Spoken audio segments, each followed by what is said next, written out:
જય શ્રી કૃષ્ણ મિત્રો, મારી ચેનલમાં આપનું હાર્દિક સ્વાગત છે। આજે આપણે બનાવીશું આખા વર્ષ માટે સચવાય એવી બટેટાની ખમણ અને કાતરી, આપણે ચિપ્સ કહીએ છીએ એ। તો અહીંયા તો મજાની વાત એ છે કે આપણે જે બાલાજી વેફર લઈ લઈને બાળકો પડીકા ખાય છે ને, જો એ બાલાજી વેફરનો સ્વાદ અને જે હું આ બનાવું છું ને એ વેફરના મસાલાનો ટેસ્ટ જો તમે ટેસ્ટ કરશો ને તો તમે બાલાજી વેફરના પડીકા બજારમાંથી લાવવાનું ભૂલી જશો, એવો સરસ આ મસાલાનો ટેસ્ટ આવશે।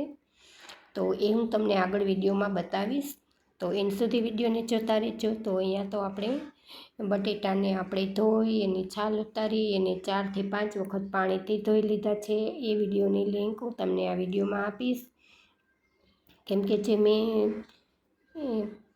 તપકીરની વિડીયો મૂકેલો છે ને એમાં આ બધી પ્રોસેસ આવી જ ગયેલી છે, એટલે હું આ વિડીયોમાં નથી બતાવતી તમને, હું તમને ડાયરેક્ટ બાફીને જ બતાવું છું। તો આ જો કઈ રીતે બફાઈ ગઈ છે એ કેમ ખબર પડે તમને કે આ વેફર બફાઈ ગઈ છે? તો જુઓ, આપણે એક ઉભરો આવે ને એટલે આપણે એને કાઢી લેવાની કાણાવાળા વાસણમાં। જો આ રીતે હું ભાતિયામાં કાઢું છું, આપણે કોઈ ચેક કરવાની જરૂર નહીં પડે। આપણે બાફતી વખતે જો અહીંયા મેં અડધા લીંબુનો રસ વાપર્યો છે ને, અહીંયા તમે લીંબુ ન હોય ને તો ફટકડે પણ લઈ શકો છો। અને આપણે નમક ઓછું કરવાનું, કેમ કે આપણે જે મસાલો તૈયાર કરશું ને ઉપરથી સ્પ્રિંકલ કરવાનો, એમાં આપણે સંચળ પાવડર કરીશું, એટલે વધારે ખારું ન થઈ જાય ને એટલા માટે આપણે બાફતી વખતે મીઠું ઓછું કરવાનું। અને આપણે અહીંયા સિંધવ નમક કરવાનું છે, કેમ કે આપણે ફરાળમાં લેવી હોય ને તો લઈ શકાય।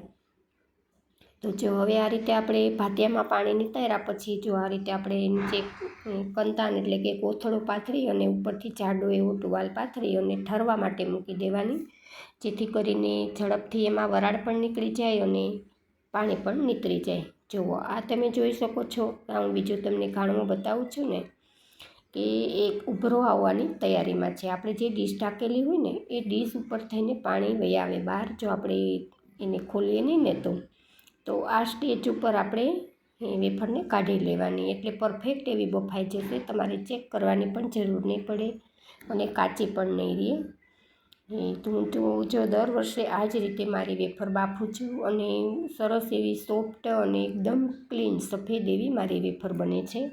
તો જો આ રીતે આપણે બધી છૂટી છૂટી સૂકવવાની, એકબીજાની માથે આવે ને એ રીતે નહીં સૂકવવાની, કેમ કે બટેટામાં પોતાની ચીકાશ હોય છે ને તો એ ચોંટી જાય છે। તો હવે હું તમને જો આ ખમણ પણ કઈ રીતે બાફવું એ પણ હું બતાવું, પણ એની પણ એ જ પ્રોસેસ છે।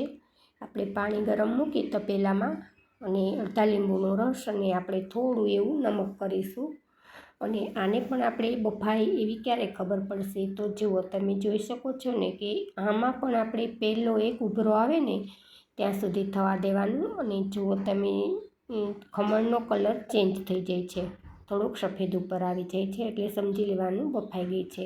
જો વધારે ઓવરકુક કરશો ને તો એ તમારા બટેટાનો ચૂંદો થઈ જશે। જો મેં આગળના દિવસે આ કાતરી કરેલી હતી ને તો એ સુકાઈ ગઈ છે અને મેં તડકે મૂકેલી છે, અને આપણે આ વેફર આજે બનાવીએ છીએ। તો આને પણ આપણે જો જાડા એવા ટુવાલમાં પાથરી દઈશું ને તો પાણી એ બધું નીતરી જશે, પરિણામે આપણે જે સાડીમાં આપણે સૂકવશું ને એ સાડી ભીની નહીં થાય, પરિણામે આપણી વેફરને સુકાતા વધારે વાર નહીં લાગે। જો આ રીતે તમે ટુવાલમાં નિતારી લેશો ને તો, અને જુઓ હવે હું તમને 2 કલાક પછી બતાવું છું, તો મારી અહીંયા 20% જેવી વેફર સુકાઈ ગઈ છે। તો આ સ્ટેજ ઉપર આપણે બધી વેફરમાં હાથ ફેરવી લેવાનો, આપણી વેફર સુકાય ને ત્યાં સુધીમાં આપણે 2 થી 3 વખત જો આ રીતે આપણે હાથ ફેરવી અને છૂટી છૂટી કરશું ને તો જુઓ આ વેફર સુકાઈ ગઈ છે ને, તો સુકાઈ ત્યાં સુધીમાં આપણી વેફર બિલકુલ ચોટેલી નહીં રહે, એકદમ બધા છૂટાછૂટી કળીઓ રહેશે। તો જુઓ મારી વેફર કેવી સરસ બની છે ને। તો હવે આને આપણે જો આખું વર્ષ માટે સ્ટોર કરવી છે ને, તો અહીંયા મારે ઘરમાં તડકો આવે છે, હું ઘરમાં તડકે જ એને તપાવી લઈશ। તો હવે આ વેફરને આપણે તળી લઈશું। તો અહીંયા જુઓ તમે સંચળ પાવડર, ધાણા જીરું પાવડર, હિંગ, લાલ મરચું પાવડર અને મરી પાવડર, આપણે અહીંયા મરી પાવડર અને હિંગ પાવડરનું પ્રમાણ થોડુંક ઓછું રાખ્યું છે। તો જો આ રીતે તમે મસાલો કરી અને ઉપરથી તળ્યા પછી સ્પ્રિંકલ કરશો ને તો આ વેફરનો એટલો સરસ ટેસ્ટ આવશે ને કે તમારા બાળકો પડીકા બજારમાં જે લેવા જઈએ છે ને એ લેવા જવાનું ભૂલી જશે, તમને આ તળવાનું વારંવાર ડિમાન્ડ કરશે. તો હવે જુઓ આપણું તેલ બરાબર આવ્યું નહોતું તો મેં થોડી વાર રાખેલું છે, અને હવે જુઓ આપણે મીડિયમ એવું તેલ ગરમ થાય ને પછી જ આપણે આ કુરકુરા કરવાના. તો જુઓ તમે જોઈ શકો છો ને કેવા સરસ આપણા લાઇટ એવા આપણા કુરકુરા બનીને તૈયાર થયા છે.